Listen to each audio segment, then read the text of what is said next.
Let's aim it at the gate. We'll push for dash and see what happens.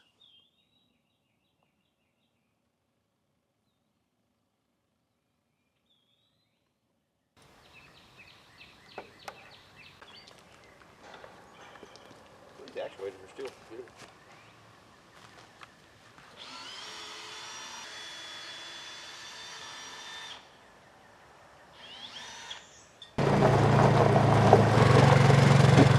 Hey, welcome back to the channel. I'm Tony, and this is Tony's Tractor Adventure. Got Tanya behind the camera, doing the great camera work that she always does. And we got Gizmo hanging out in the shade. Smart dog. However, we have got to replace our gate openers. I don't know for sure, but we actually run electric out here about a week or so ago and plugged it in. Everything worked perfectly. It worked perfectly for a while. We had a storm come through, lightning hit it, and voila, that gate quit working. Just so happens that we were going to install this new gate opener kit anyway, because it has a cool feature where we can open the gate if we're not here anywhere in the world. It's got a app on your phone. So we're going to install this today. And this is a Clifford 400 dual opener. I'll leave the link in the description of all the information, of all the stuff you need if you're interested in installing one of these yourself. So let's get to it. The old Clifford 400. Here's the instructions, or the destructions. This looks a lot more fancy than the one we had before. It's got QR code for single motor and dual motor as far as clicking that, and it's got instructional video. So we'll watch a video on how to install it. I'll tell you this, first impressions off the bat, this is heavier built than our original one.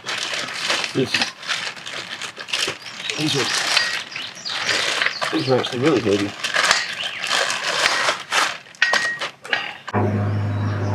So you can hang this on the wall, a place to screw it in, or you can put this on something. So if I can program these to work, these are universal, they're not any brand. Fighters love them, but if I can program these to work on that'd be awesome too. That way, just in case I could give somebody the code to come up here if we need to. This is a good place to interject here. This kit comes with so many different options for mounting. You can do it on round poles, flat poles. I'm sure I could have probably even done better than this. I just used kind of the one that was made for round poles and just used it. But there were so many options. I just went back with this because it looked easy and it looked similar to what we used before.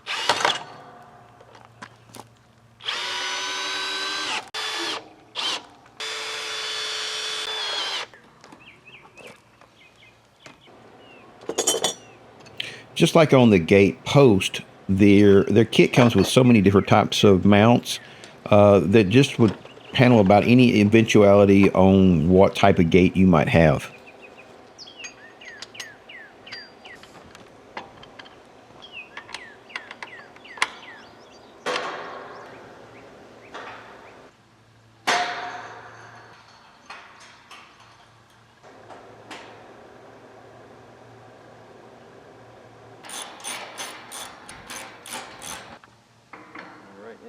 There's the pin right here that has a little indentation, and what's going to happen is there's a little hole in the end. We're going to set this set screw in it, and it's going to screw into this and hold the pin in place.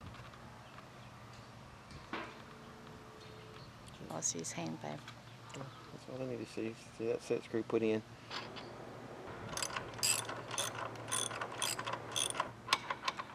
I want it to stop about.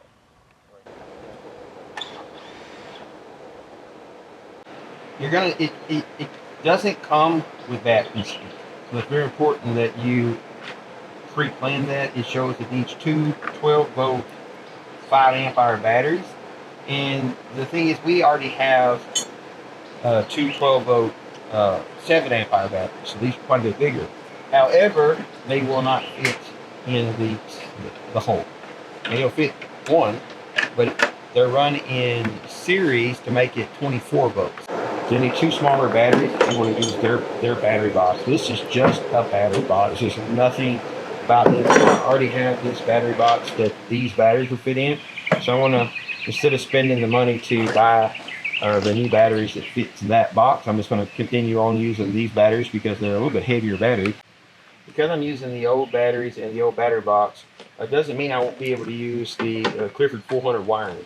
So I'm going to still use their wiring. I'm going to wire it exactly the way that they want it wired, other than the fact that I'm going to have two bigger batteries, and I think that's going to be beneficial and cheaper for obviously the reason to be cheaper.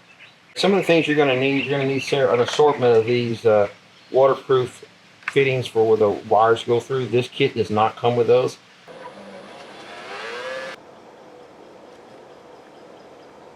Don't have to be crazy tight.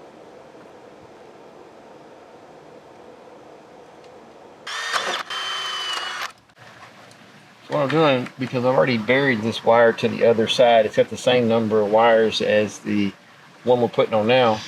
And this is aftermarket wire. It's really good wire. So instead of reburying the wire again, I'm just using this one.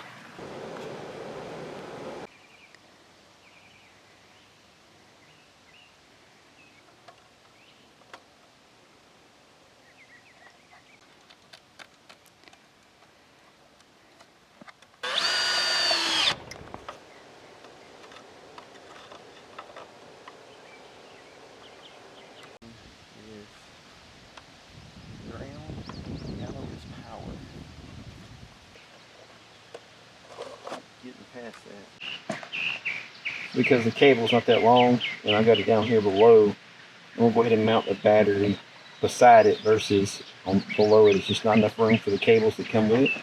I don't want to make up a new cable.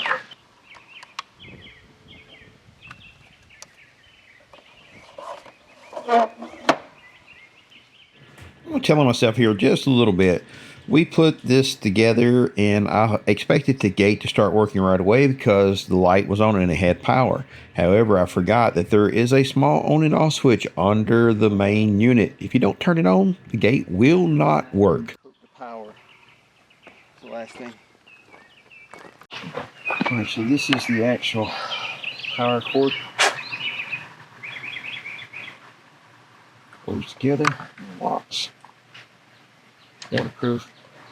And this goes like such. Put 2 screws in that.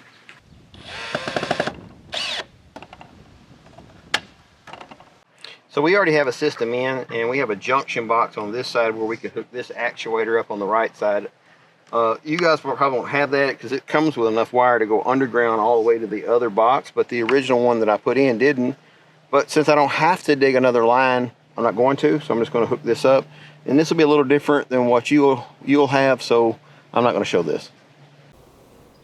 This is the point where I'm really getting frustrated. I cannot make the thing work. I can't figure it out. I've looked at the directions on and off. I plugged it up. I've unplugged it, put batteries on, took batteries off, went through. Everything shows that it should be working. I still have yet to figure out that there is an on and off switch under the box. Power on.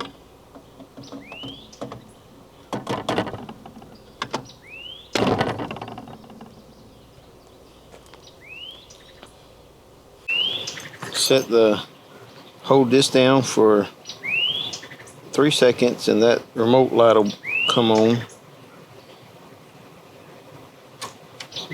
Okay, hold this down until this blinks 3 times.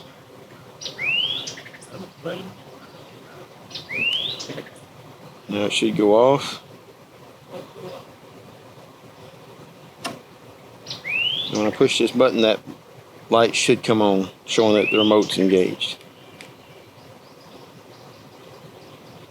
Okay. So the remote's working. It's telling it, but whatever's happening is not getting to these. After going home and clearing my head, I read the directions again and then finally run across the little part that says, make sure you turn the power switch on.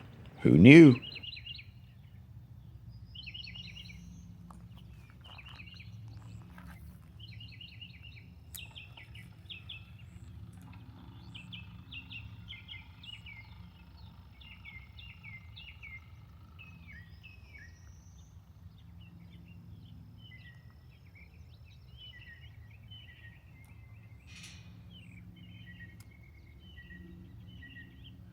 So now he's got to set the limiter switch. Not closing all the way either. It's going to be just a little bit more. I still think it's okay. That's fine, but I want them here. Let's go ahead and set it perfect. We'll take this switch out or this cover off. Slide this back. So if we want the thing to go a little bit further out, we can loosen this up. I'll just move it forward ever so slightly. Go ahead and open it.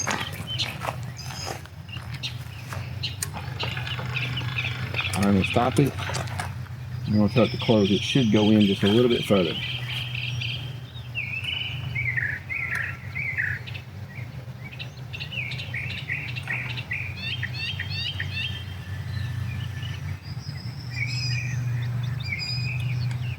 It's wider. No, it went further. I have to go further. Now I got to do the same thing to the other side. Oh. So they're straight across. It's a fine tuning. We want both of them to meet in the middle.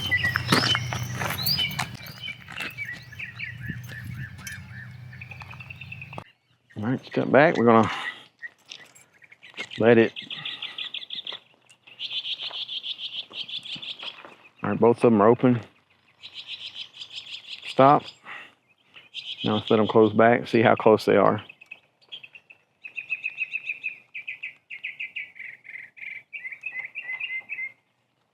I still got to get into the settings and figure out which ones is why one's opening sooner than the other. So that one's just a little This one is right here. It's too far that way. This one's too far this way. This one actually looks. No, I'm looking down through there. So I'm gonna go. This one right here. This one needs to go. Come here. Show them what's going on here. So I want this one to go further back a little bit. Come here so you can see, they can see this. So if you want this one to extend further, you have to take this limiting switch, loosen it up, and then move it a little further out than what it was. Okay? Tighten that back down. This limiting switch can just slide back and forth. You can have it stop wherever you want it to. All right, and this one is a little too far in, so that means this is going a little too far out. So what we'll do is we'll take this, loosen this and back up, and move it back.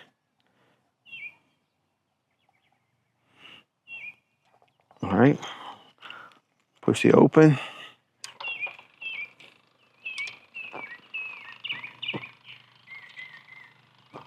Stop it.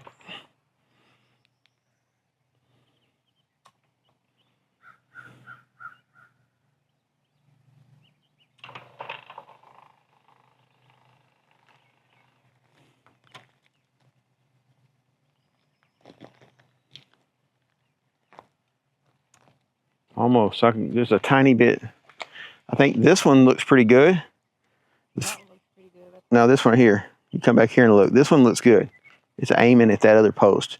This one's not aiming at that other post. So I need this one to go back a little bit more. I mean, just a little bit. So you got to be really small increments when you're moving this limited switch. So it's got fast movements. When it opens, it goes really fast so it gets close to the end, and then it stops, slows down. Ooh, Wow. now that's about as good as we're gonna get. I'm not messing with no more. What do you say? Yeah. All right, so that's this way. So now we got the meeting in the middle part, right? Now we want the gates to open up wider. And what you have to do is change your limiting switch here to go back just a little bit further and get the gate to open up as much as it can.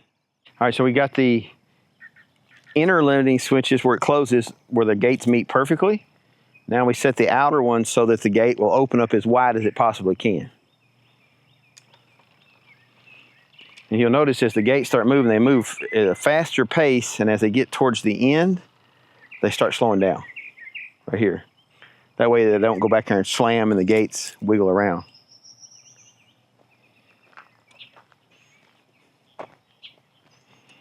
All right, we still got quite a bit of movement.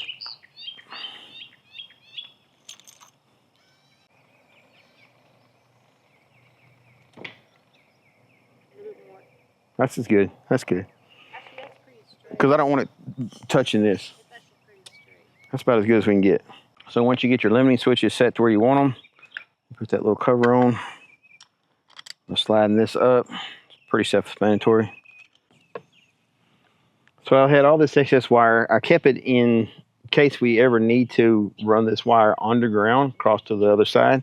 And but because we already have run a permanent wire underground, I didn't want to reuse it. So what I'm going to do is pull as much of this wire as I can into this box and just leave it inside this box. And that'd be perfectly fine. So I'm going to leave enough a loop like that. And then I'll just fold this up. Now you guys probably won't have this issue, but it's really not an issue for me. All right, there we go. It's all tucked away. Looks really nice on the side. Now on the other side, we're going to have to do some zip tying. Got a little zip tying to do. If I really wanted to, I could cut this wire off and just splice it back and just have a small piece like this. That'd probably been the neater thing to do, but since we just don't know how things are going to go in the future, is this gate going to stay here?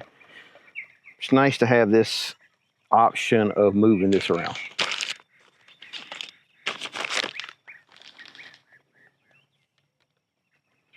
You want to tell them about the zip tie monster?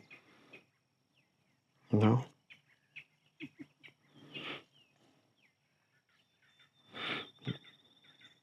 Luckily we got any zip ties. Bought my own though. After you use all of mine. I want to get the truck over here and do the remote on the truck so that we don't have to even have these remotes. Just push the button on the truck. So these are the remotes for the, there's like generic remotes for the old gate opener. So what we'll do is see if these will program. So I was confusing myself. I have both of them here and I programmed this one, but I went to push the other, I pushed the wrong one. So now we'll program this one.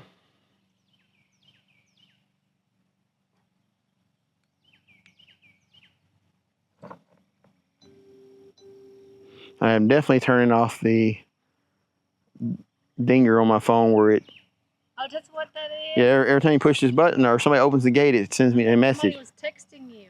No, watch.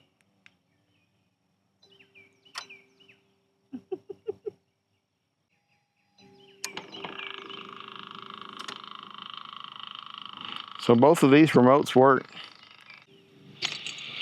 So that's good. You can use, the system will allow you to use universals, not only theirs, but you can use the universal. Which is good in my case because we got all this extra hardware from our last gate opener. And we can open it with an app. So next time we come over with the truck, we'll take this back open, use the remote in the dash or the sun visor. So we'll program that, and that way when we pull in with the truck, we just have to push the button. So we have now all the keypads work. So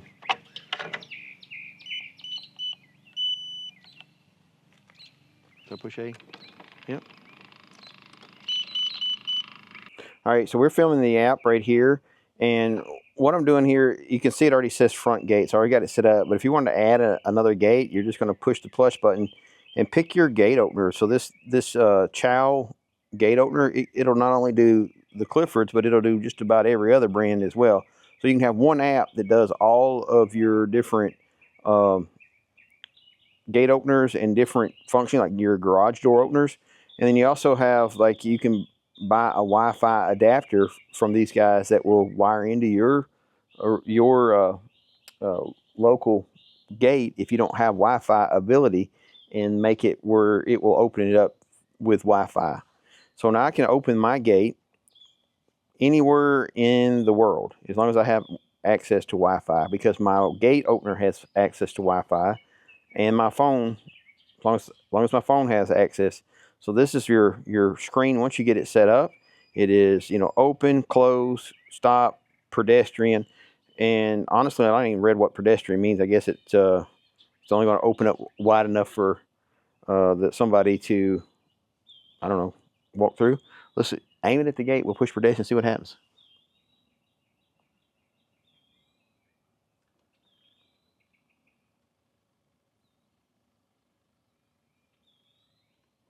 Huh. So that's exactly what happens.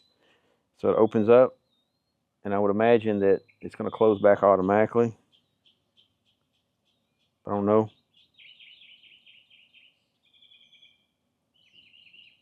I've got it set up where it doesn't automatically close. So I'm going to push close.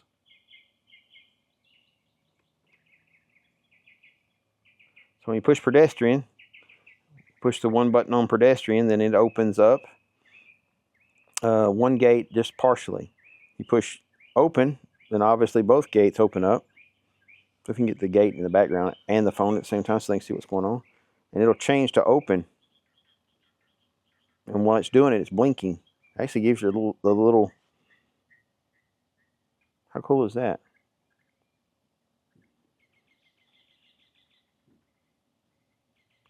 Now, before you can do all this stuff, when you first get it, you have to do it what they do a setup. So what I want to do is go into this. It's got 3 little dots here. You'll have to do this before you can get to this point. But I'll go ahead and show it here. Parameter settings. You can talk about your deceleration speed. And that's like when the gate goes open, it'll go full speed, and then it gets to the very, very end, it will slow down 40%, and you can go all the way up to 70%. Now you got here's auto closing, and I have got auto closing turned off because I don't want it to be auto closing, because when we're here, we want the gate open, and we're always going in and out with tractors and stuff. There's a lot of reasons. Maybe when we move here permanently, we're pretty much here all the time anyway, but when we move here permanently, we may want the gate to close automatically. And then all these other functions, you can set each different button up for different functions. And if you ever don't like any of this, you can just go in and delete this particular gate and then reset the whole thing back up again. You can